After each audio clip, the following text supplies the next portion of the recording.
This joined the conference will program. now be recorded. Thanks also for your continuous participation, and a very, very big thanks to His Grace Raghavir Krishna Prabhu for doing the Ram Kirtan, Ramcharitmanas, some of these verses there. So it has made my life very simple and easy to talk about Ramchandra's pastimes, because he's already invoked the blessings of Hanumanji to come and hear the simple Ram Katha that we are telling as aspiring devotees who are in the very, very beginning stage of our devotional life. Just like the way Lord Ramchandra accepted service from a squirrel, we are even smaller than squirrel. We are almost like an insect, even smaller than insects, but still with the mercy of Srila Prabhupada, with the mercy of our gurus. Today we will try to discuss something about Lord Ramachandra, which is coming in Srimad Bhagavatam, as it is given in the Srimad Bhagavatam. The topics are the chapters that are given to me are 10th and 11th, and they come in the 9th canto. Chapter 10 talks about the pastimes of Supreme Lord Ramachandra, and chapter 11 talks about Lord Ramachandra rules the world.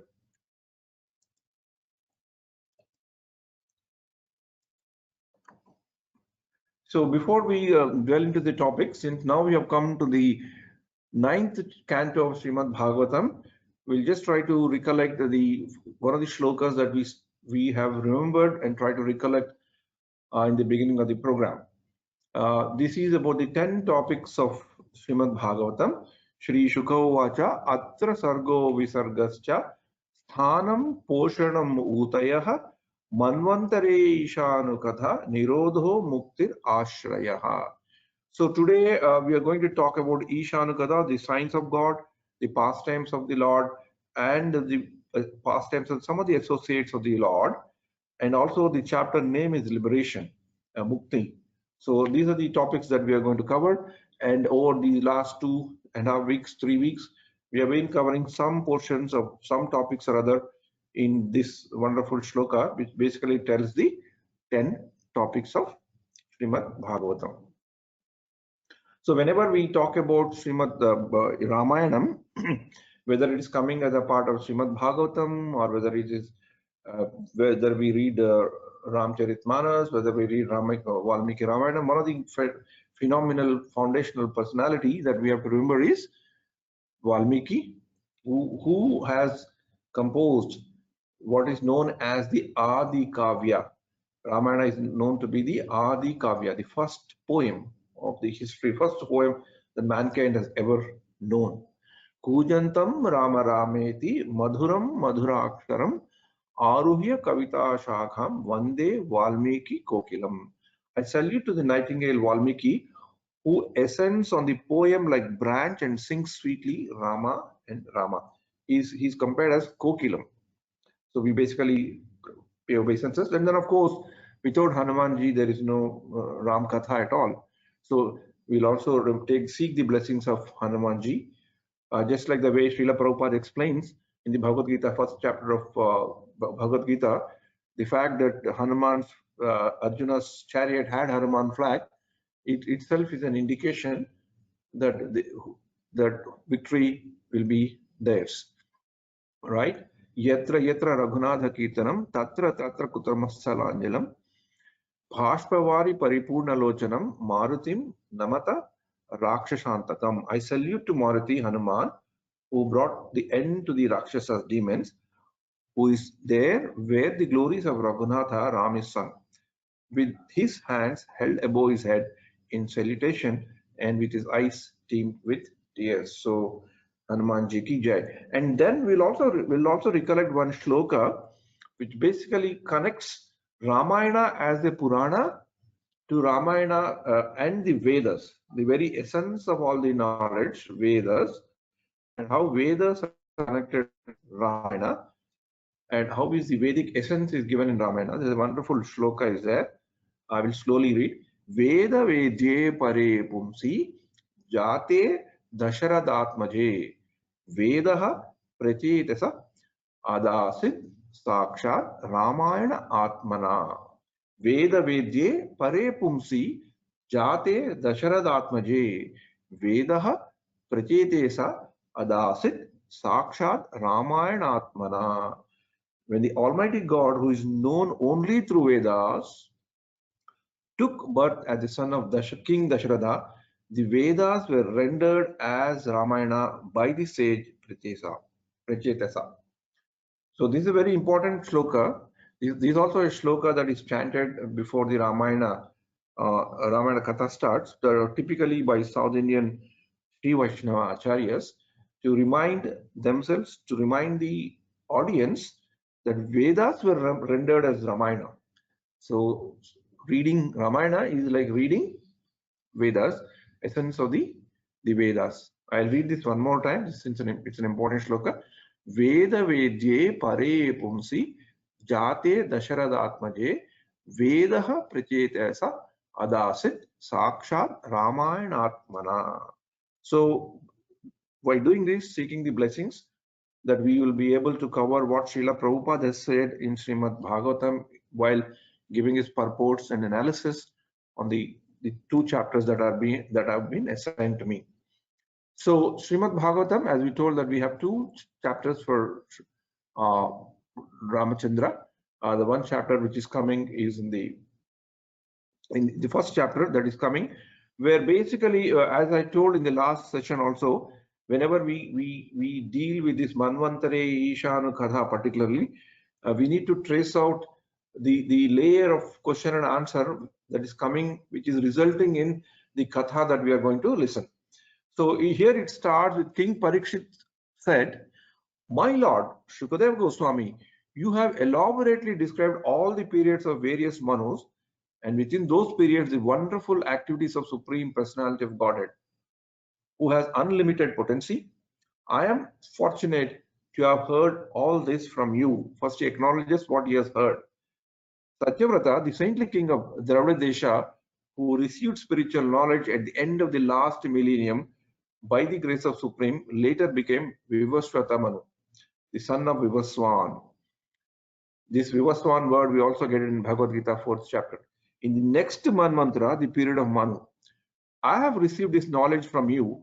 I also understand that such kings as Ikshwaku were his sons, as you have already explained. So Parikshit Maharaj is telling that you have already explained me some things about the Vivaswan, but I also understand in that lineage the kings of Ikshwaku come, and Ramachandra is also part of the Ikshwaku Vamsha. So basically he is asking Sukadeva Goswami to tell about this. And then he continues, "O greatly fortunate Sukadeva Goswami, O great Brahmana, kindly describe to us separately the dynasties and characteristics of all those kings, for we are eager to hear such topics from you." So basically here the Parikshit Maharaj is requesting to know, requesting Sukadeva Goswami to tell him and the assembled devotees there about the kings of Ikshwaku.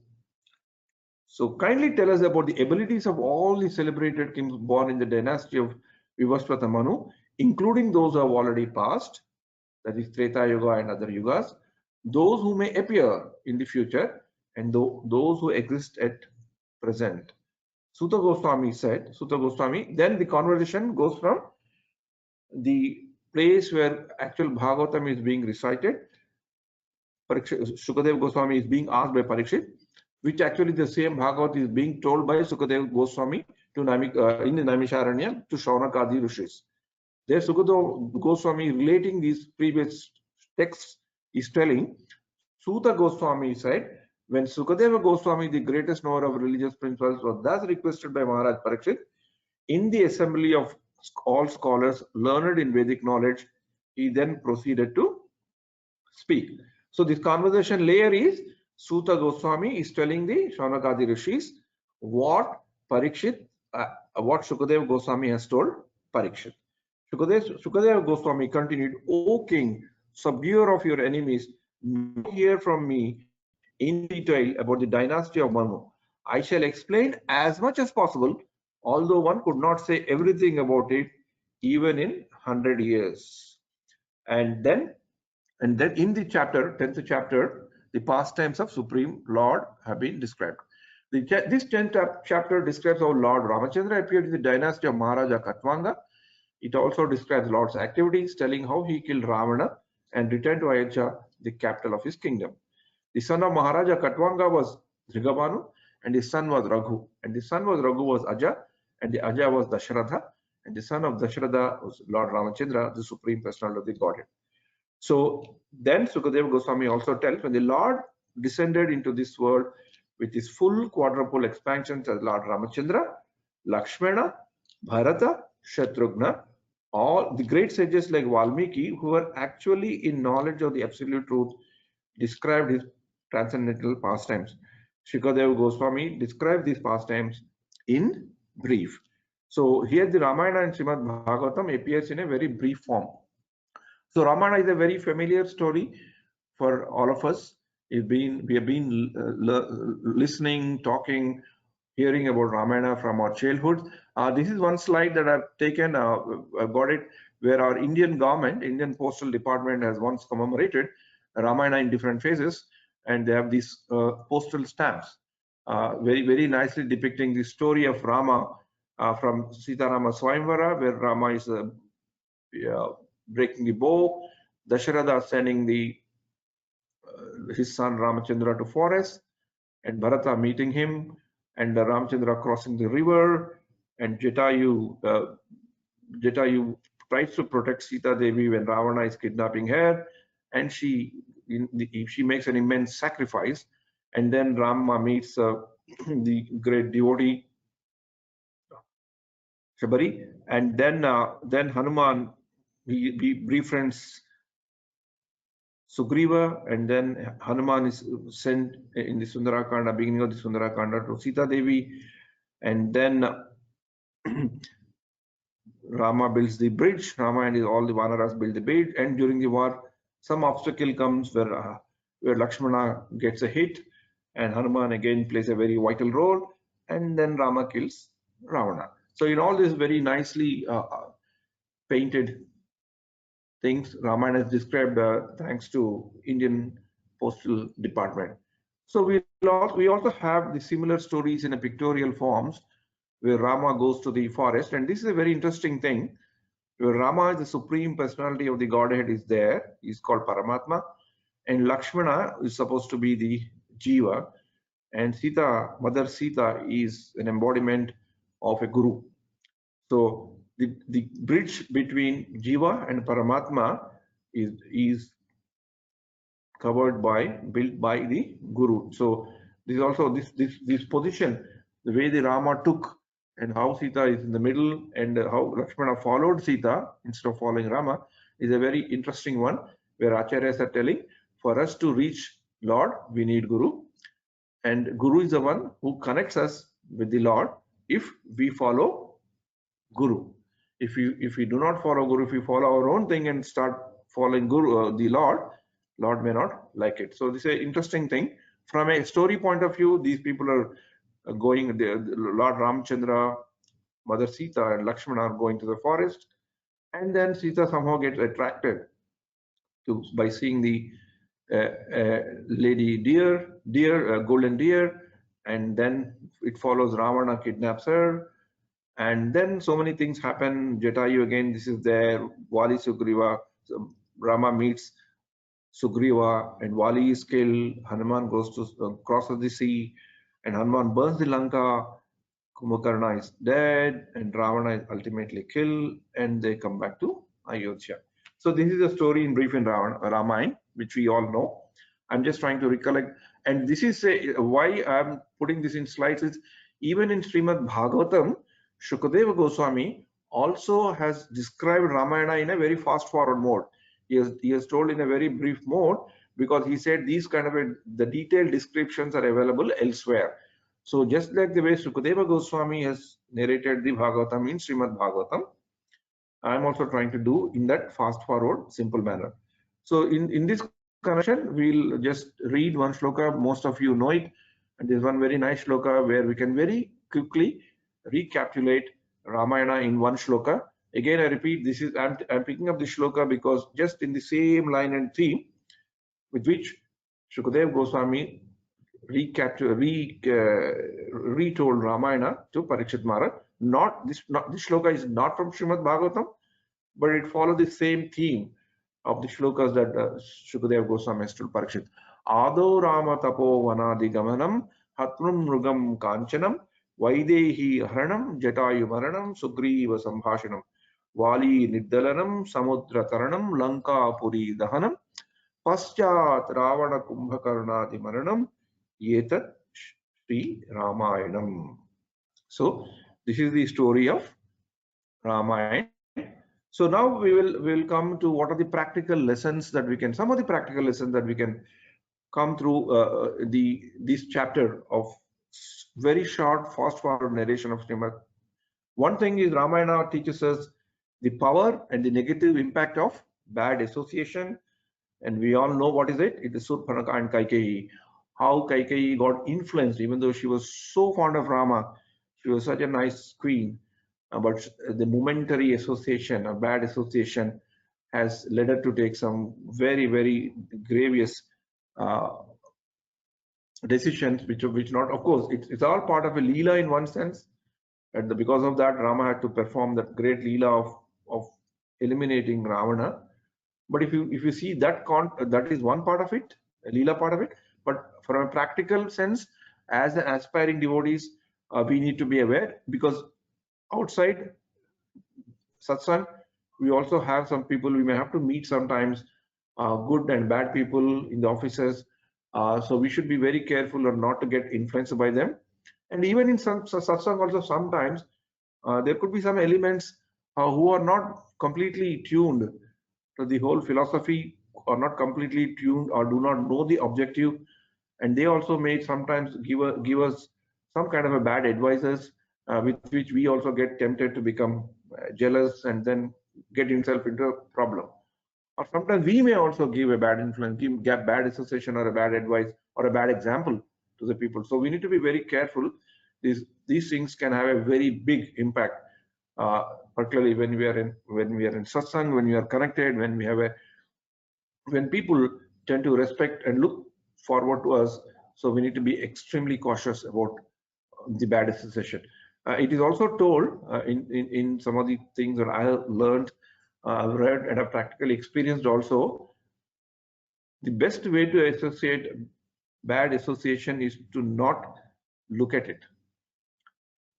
Lord shows you or gives you the association of the bad association only when you want it. Just like the way when he gives good, he also gives bad taste when you really actually want it. So we don't have to curse somebody that he has given me a bad association. Actually, somehow deep inside our heart, we wanted it, and we are just trying to seek a reason to go into the bad mode. So we need to be very careful, and Ramayana gives a very big lesson. Alertness in spiritual life. This is pretty interesting. When we chant when we normally take any sessions or a class, our fundamental and the foundational shloka that we start with, Om Ajnana Timiradhasya Jnana Anjana Shalakaya. So that means darkness of our ignorance is taken away by the torch of knowledge. So alertness in spiritual life is very important. So as long as we sleep, that means we are in the ignorance. I'm not saying we're sleeping in the normal sense.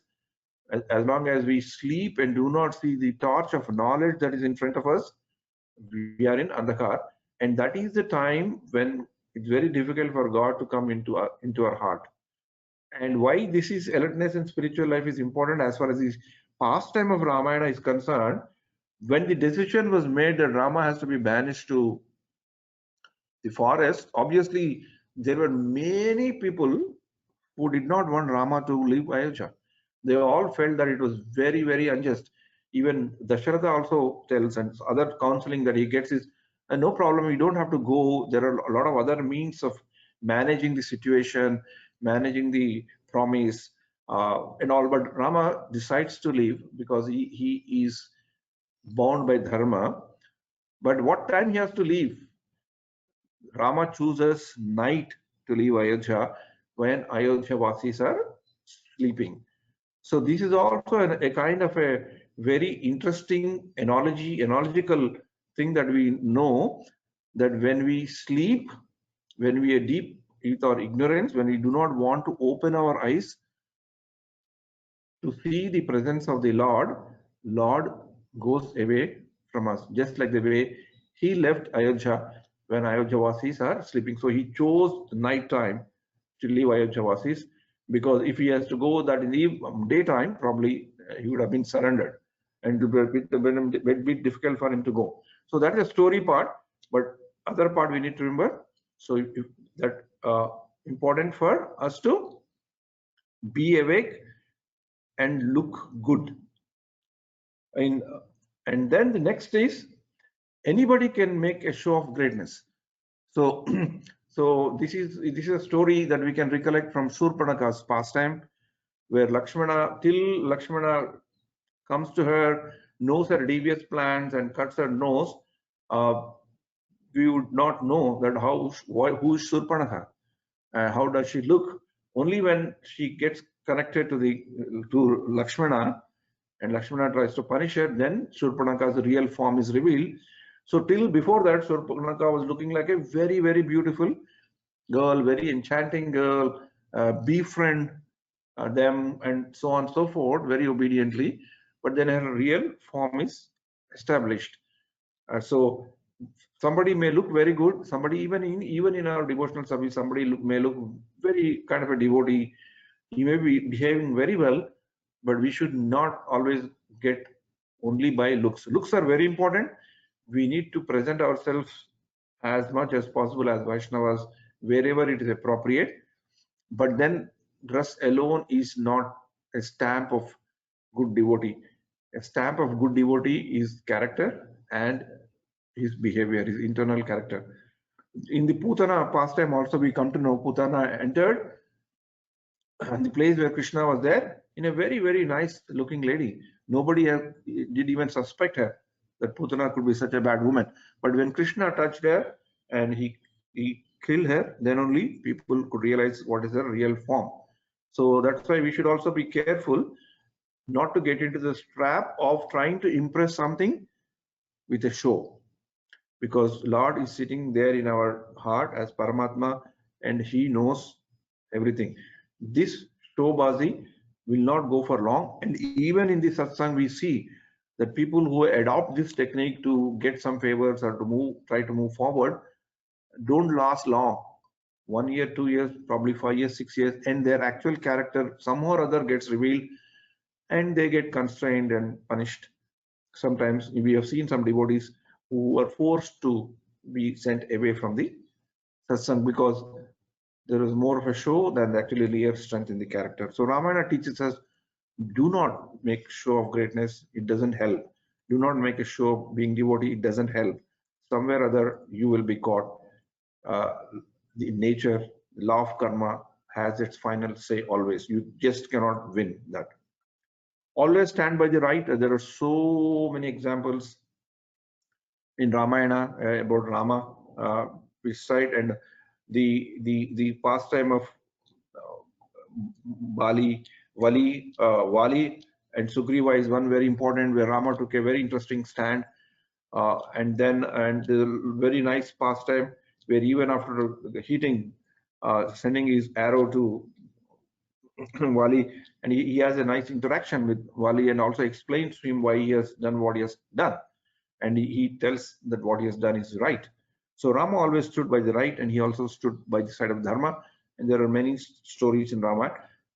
Big or small, we can swim the ocean of samsara by chanting Lord's holy name.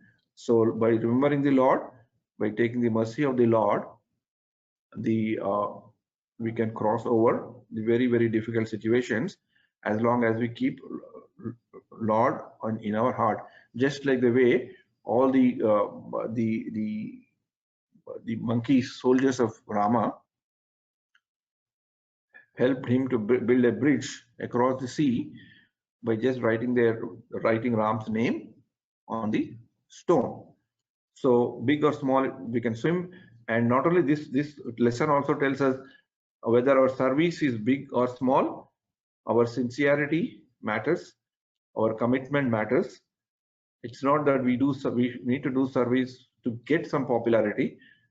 whether we do in the background, whether we do it in the foreground, depending on the nature of the service as required by the person who is giving us service.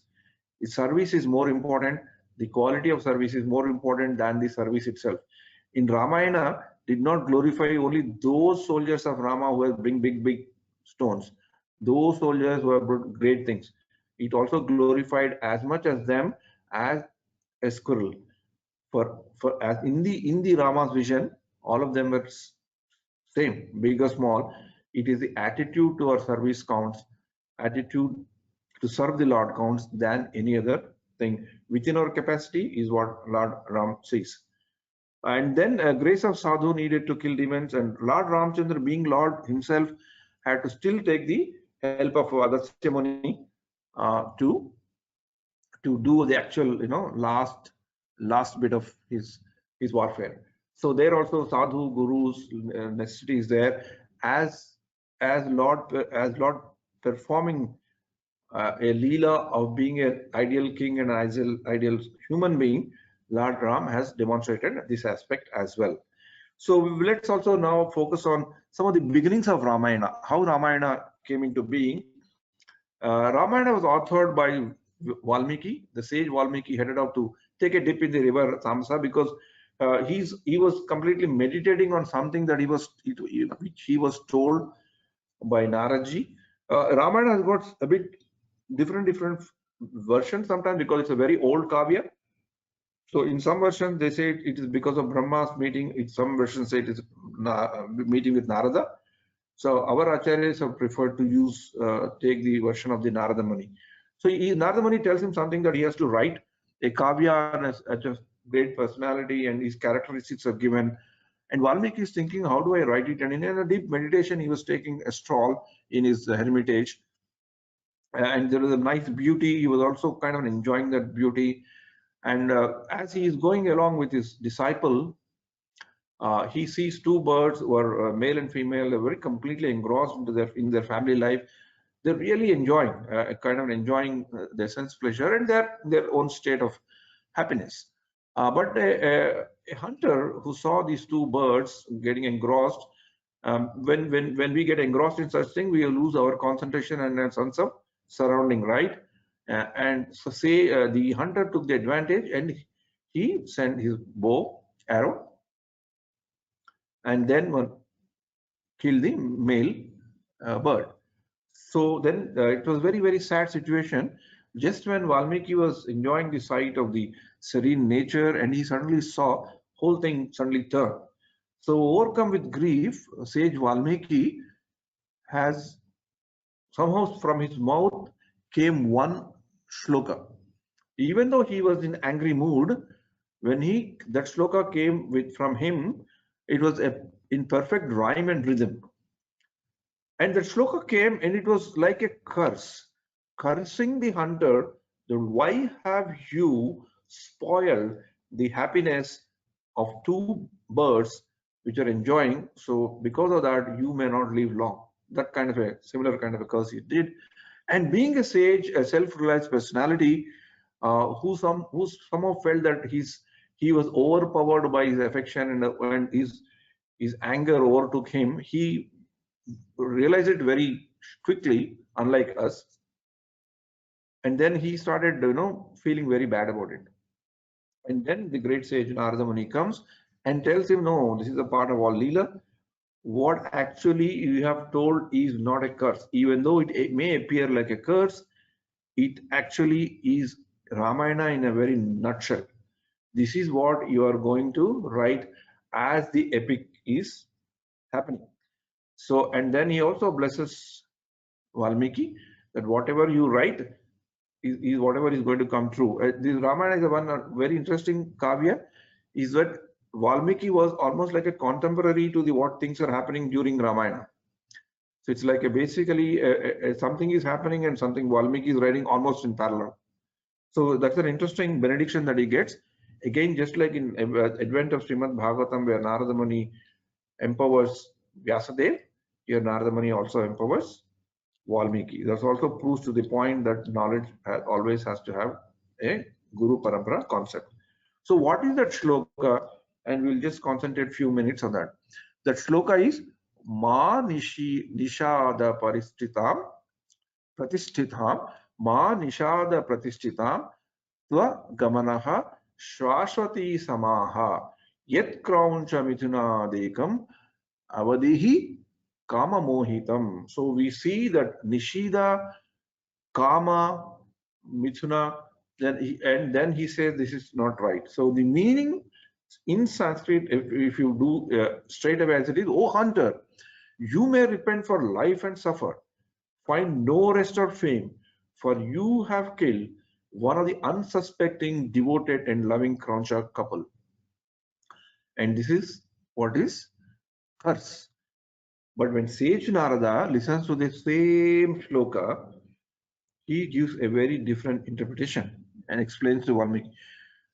Because you have been a conduit for a beginning and end to Ravana, who was attached in a sensuous manner to the objects, you brought an end to this crude way of living. May you live long, may you live long, may your glory be immortalized, O Narayana, the abode of Lakshmi. This is the brief synopsis of Ramayana. Because you have been a conduit for bringing an end to Ravana, he has explained Ravana as being a conduit, and Ravana was attached to sensuous manners, and that's the reason why you have brought an end to his living. So how does these words come into me? Ma Nishida, Ma Nishada also means O abode of Mahalakshmi. Is another meaning of these words is Ma means Lakshmi, Nishada means one who is abode. Pratishthitam Tva Gamaha means may your glory be forever and forever. Pratishta, we also say that Labha Puja Pratishta. In Chaitanya Charitamrita also it comes. Pratishta means fame. Pratishta Pratishtita Tva Gamaha. O abode of Mahalakshmi, may you be glorified forever. Why? Yet Krauncha Mithuna Dekam Avadihi Kama Mohitam. Because you have been a conductor of being an into Ravana who is attached in the sensuous objects. You have brought an end to that.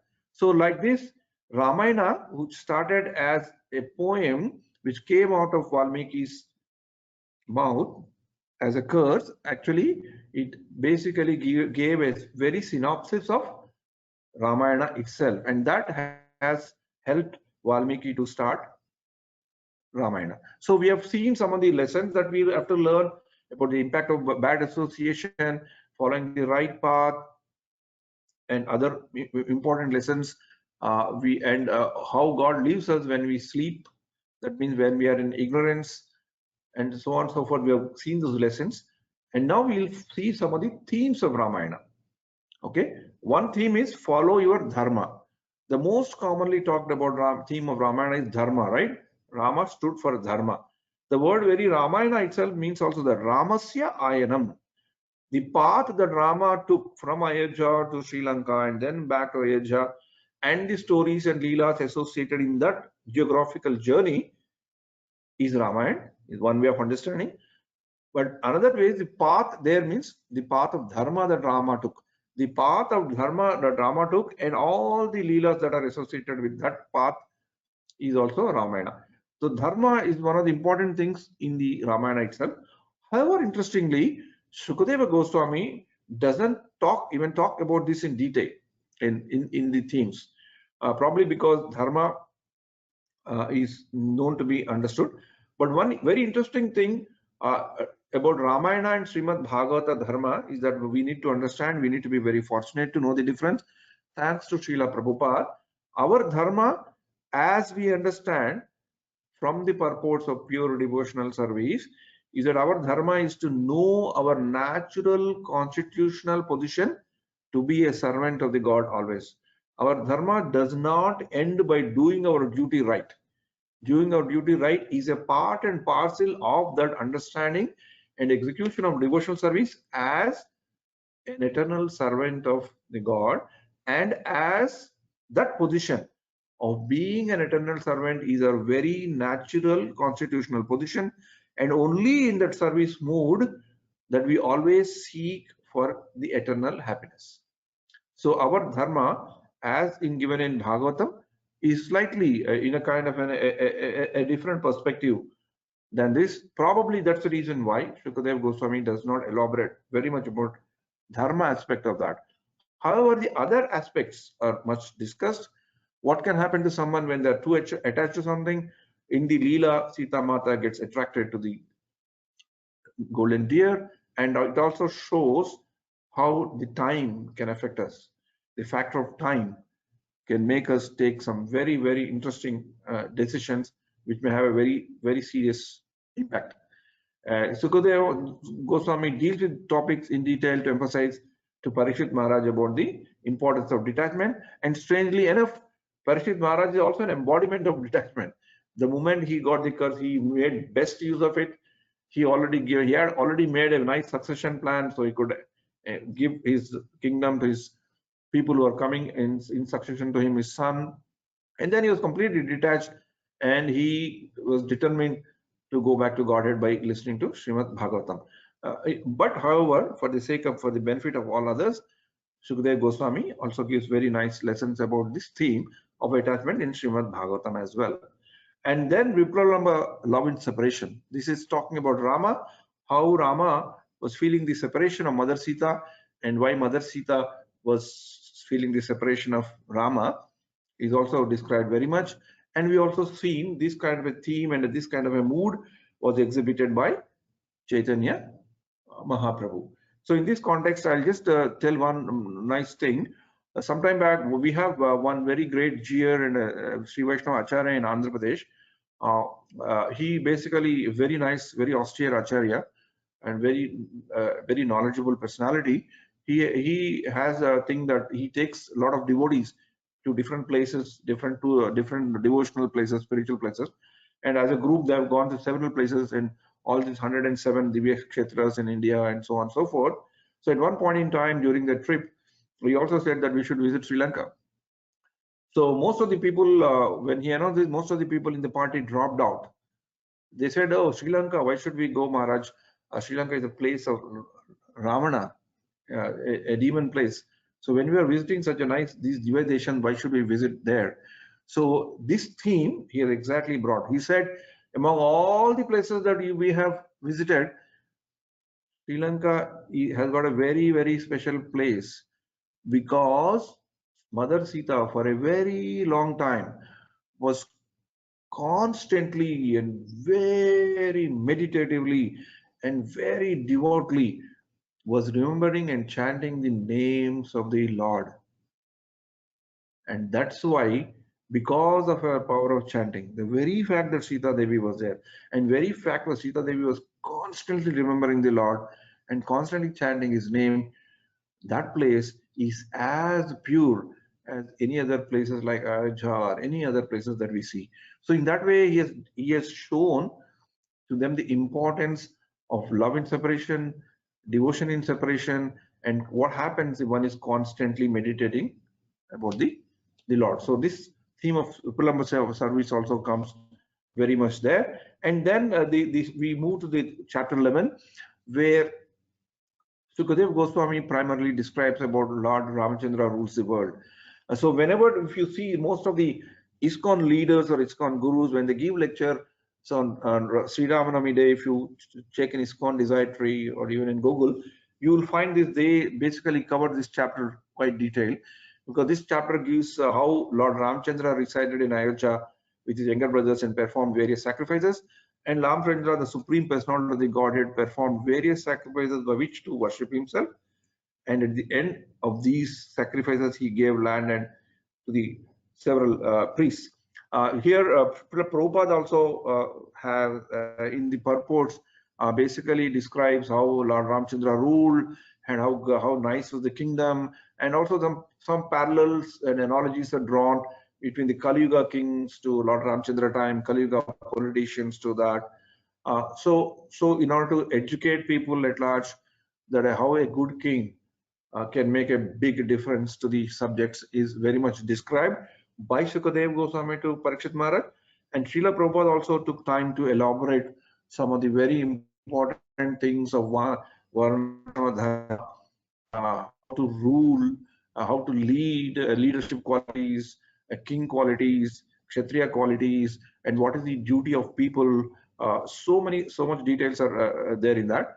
And then Lord Ramchandra, in the description of Bhagavatam, it is said he gave Lord Ramchandra gave eastern, western, southern directions respectively to different people, and then Lord Ramchandra treated Brahmanas very well.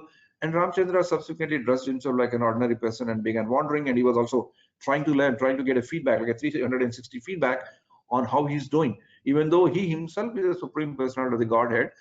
But he was performing a wonderful duty as a king, and he found himself itself to be very important for him to know about his subjects and how he is ruling.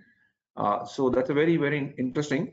Even for us also, when we execute our service, it's always very good to hear the feedback from the devotees.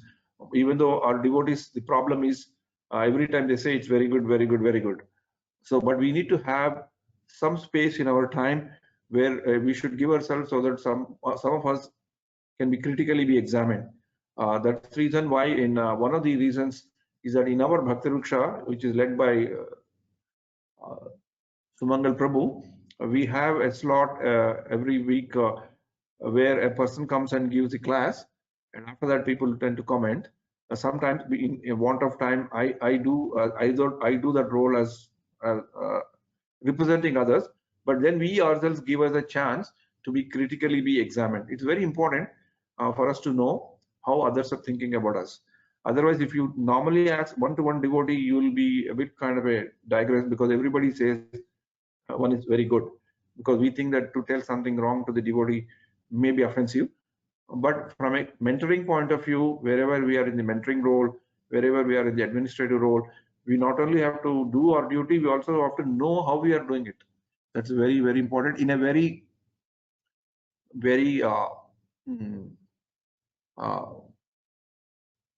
transparent manner. By chance, one night, he heard a man talking to his wife who had gone to other man's house. In the course of rebuking his wife, the man spoke suspiciously about the character of Sita Devi, and we all know that what happened to Sita Devi after that.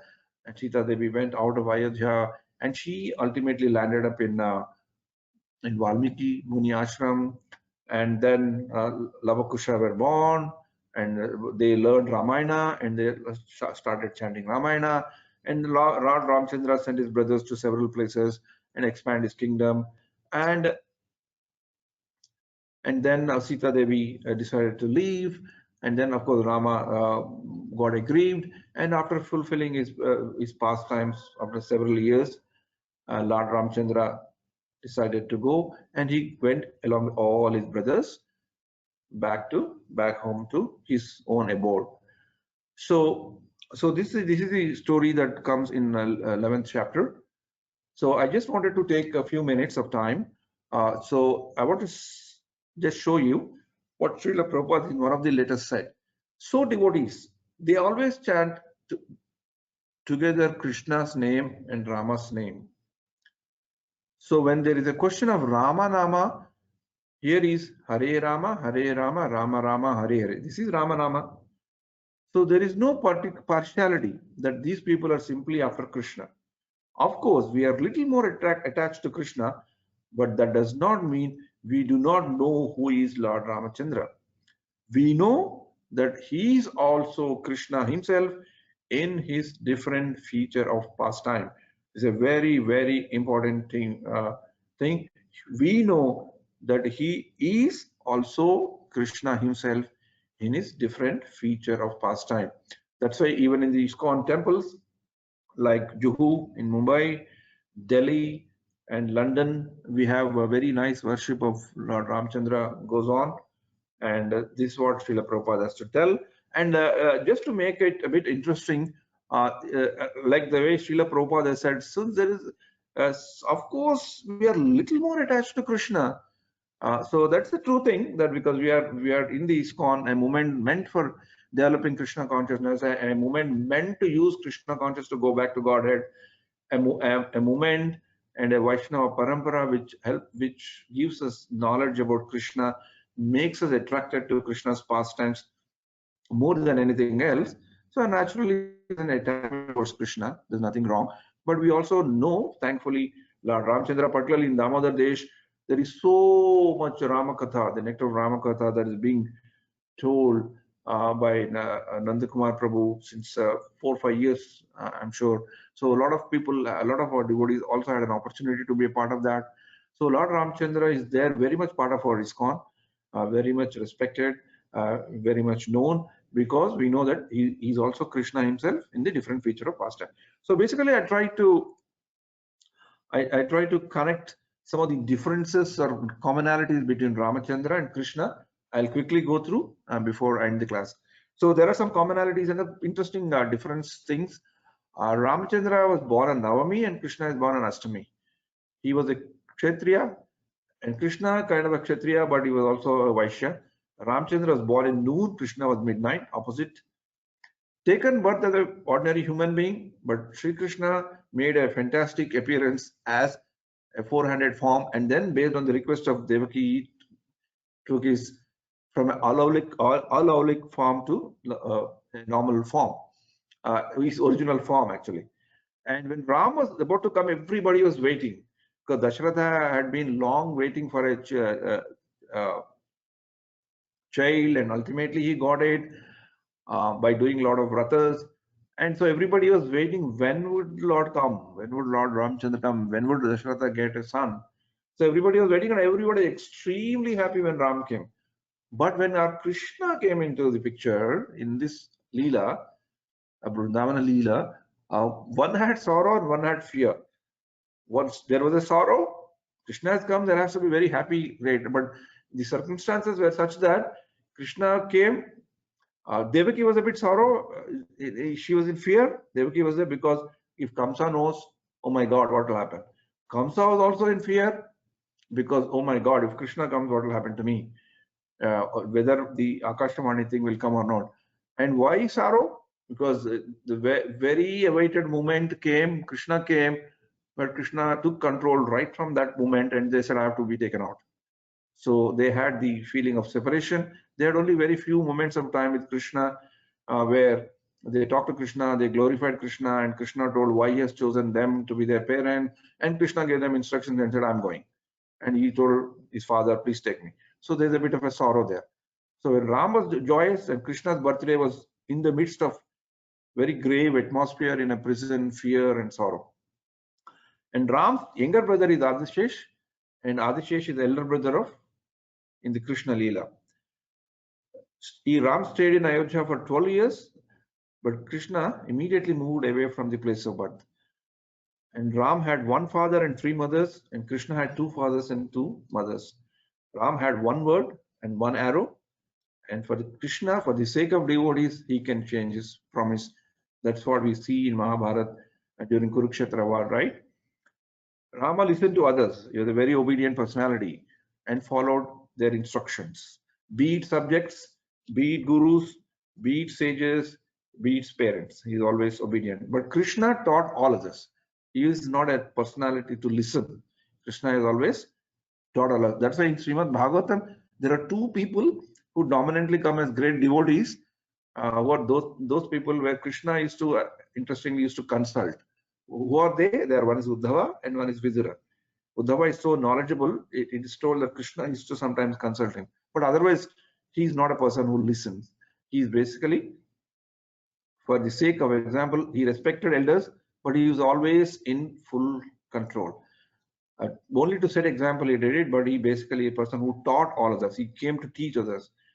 Rama primarily did not perform any great miracles, but Krishna's miracles we all know in 10th chapter is full of those great things. And in Rama's story also we have Sarayu River, which plays a very important part. Krishna's Leela's Yamuna river keeps coming very much.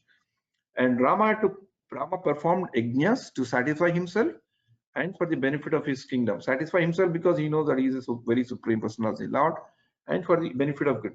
But Krishna, whom does Krishna perform yajna? Because he himself is Yajnapati. So that's why Krishna is to meditate on himself. So that's one difference between them. And Ram and Krishna both are from Ayodhya, Mathura, kind of a North Indian thing. Royal life before marriage in royal city. simple life in Vrindavan amongst the cowherd boys, and then goes to the royal thing. Rama has a lawyer marriage before marriage, but he has to go through a very simple life for quite a bit of time before he gets back to the royal thing. Demonstrated how a king should be. Krishna taught how a king should be.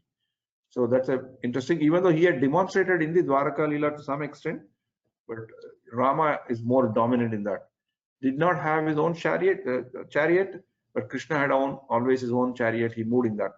Childhood pastimes of Rama are not described much.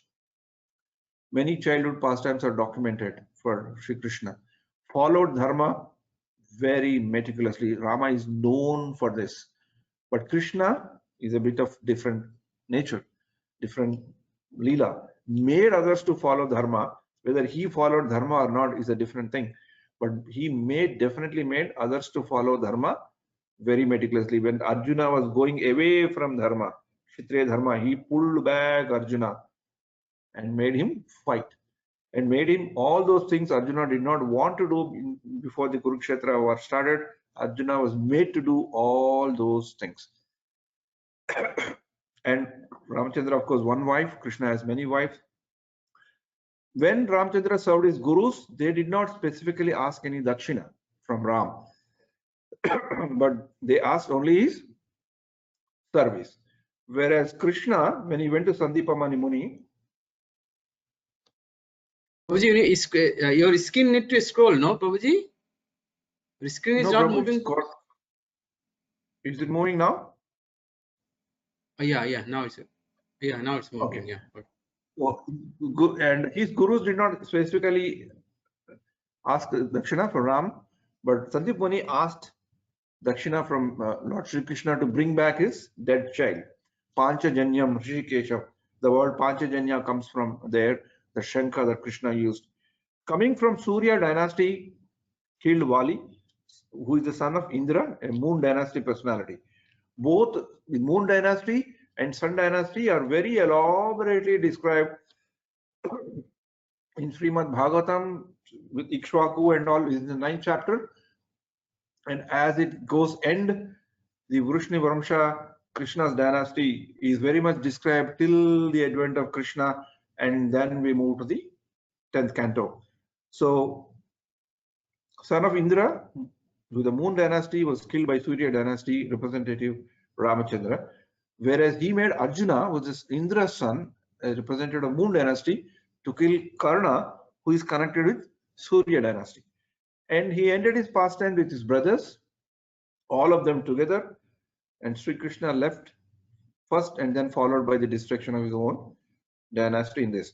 So these are typical, some of the, even whatever you may call it, some interesting personality, interesting Leela differences that we can remember, and sometimes we can use it in our classes when we tell. That's why I try to compile this to the best of my knowledge.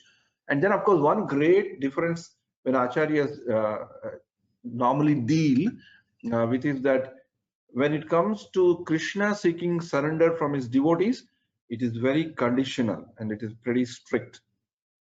Sarva dharman parityajya mam ekam sharanam vaja. First is sarva dharman. You leave all your dharma, and then mam ekam, you only surrender to me. Then I will do whatever I have to do. Whereas Ramachandra, when vision came, he said, Sakrudeva prapannaya tavahmi yutayachate abhayam sarva bhutebhyo dadati etat vratam mama. So this is shloka that comes in Valmiki Ramayana. It is also quoted in Chaitanya Charitamrita, but slightly the words are a bit different.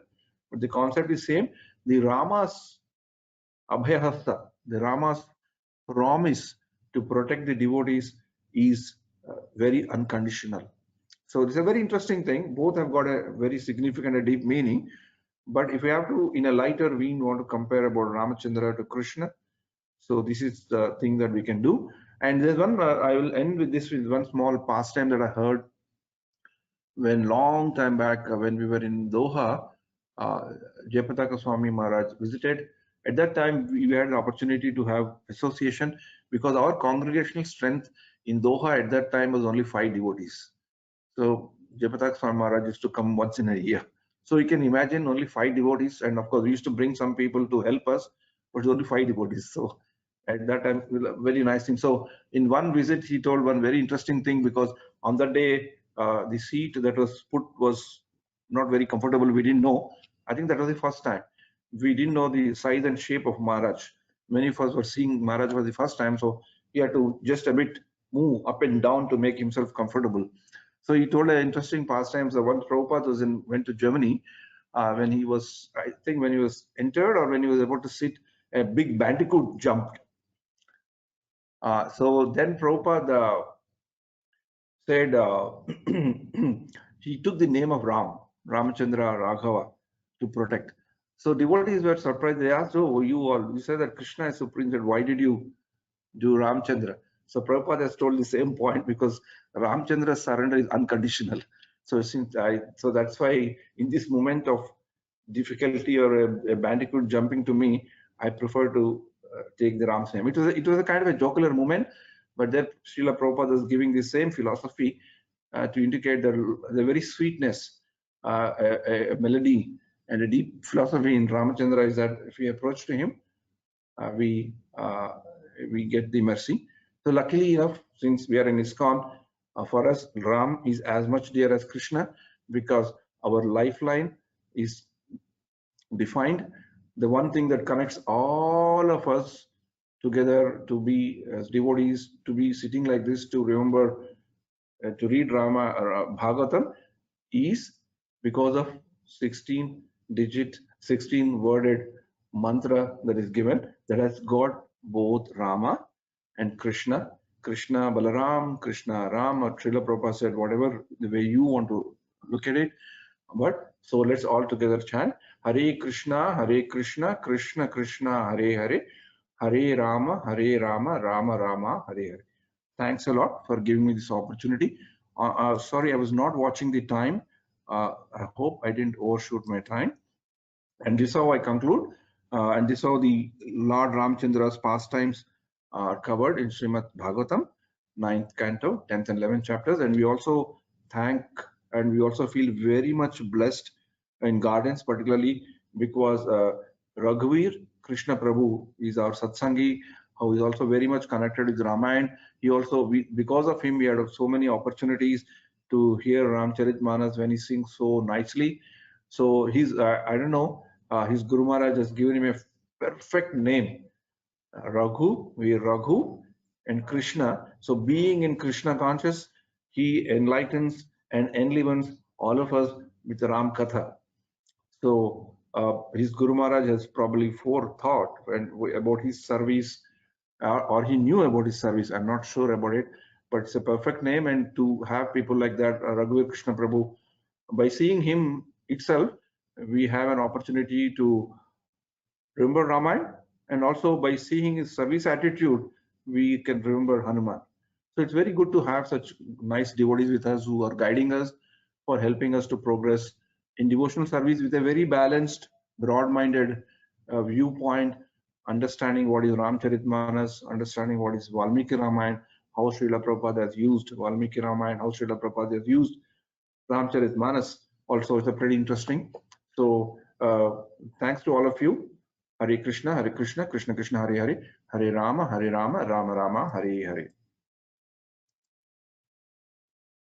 Hare Krishna, Jagan Prabhu, thank you so much, Prabhu, for the presentation. It was very, the way you linked the learnings, particularly the Surpanaka, and then what is the problem in having a show. It was a very interesting analogy. I learned it today only. And I'm sure that all of us have learned a lot as far as Lord Ramachandra's pastimes from this presentation. So, and thank you once again to Raghuveer Prabhu. So as Jagan Prabhu said, for the very nice start to this presentation by his chanting, and then by his bhajan, and then setting the mood, and then the analogy which you made between yes, Raghuveer Prabhu, you want to tell something, please, Prabhu? Yeah, Hare Krishna Prabhu Dandavats. I just want to say, I want to thank you for all the seva which we are able to do because of you all. I want to mention that Jagjivan Prabhu's this wonderful seva which he has done today, it would have taken at least 2 months to